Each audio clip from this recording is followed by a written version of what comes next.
Welcome to GamerU's tips and tricks for Might and Magic Heroes Online. This video is about towns, including how they work and how to make the most of them. Towns are going to be your key to getting anywhere in this game, as they will provide the troops you need to be able to even fight any enemies. So let's start with the basics. Town halls provide you with revenue and gold coins after a set interval period. You must visit and collect that gold yourself.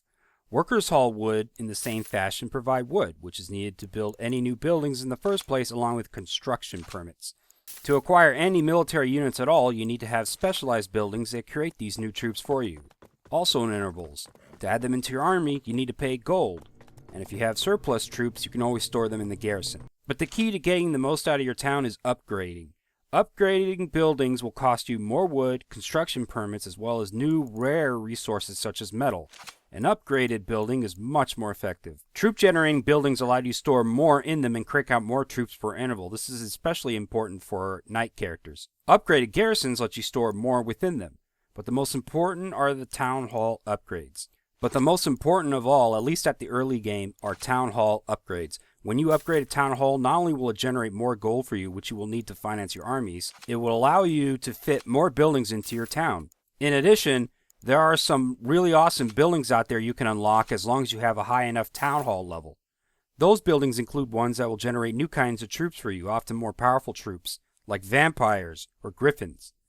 You can also add new workers' halls that provide more rare resources such as metal or gold, which you will need.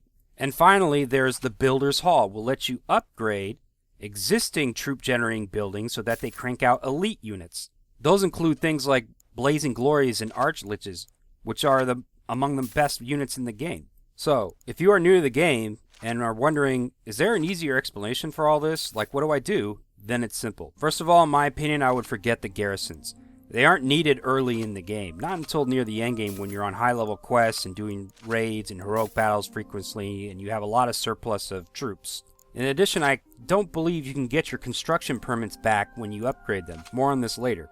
Builders' halls, meanwhile, are also not needed early in the game because the specialized elite units they make require crystals, which aren't very common early in the game. Instead, you're going to want to upgrade that town hall ASAP. You will get more money to buy more troops, more spaces for buildings, and most importantly, this will unlock access to healing units, battle priests in the case of the Haven faction, and ghosts in the case of the Necropolis faction. It's also a good idea to upgrade those buildings that are providing you healing units, and maybe also your core units, especially if you're a knight. Later in the game, those buildings will in turn eventually get replaced by better troop generators, especially those that are powered up by building halls.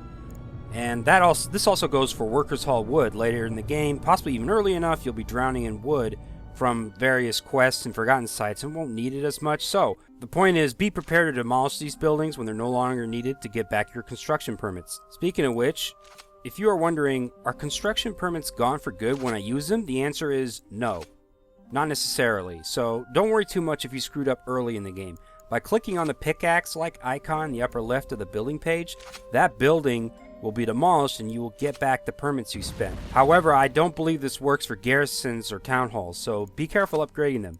That's all for now. Stay tuned to GamerU for more info on Might and Magic Heroes Online.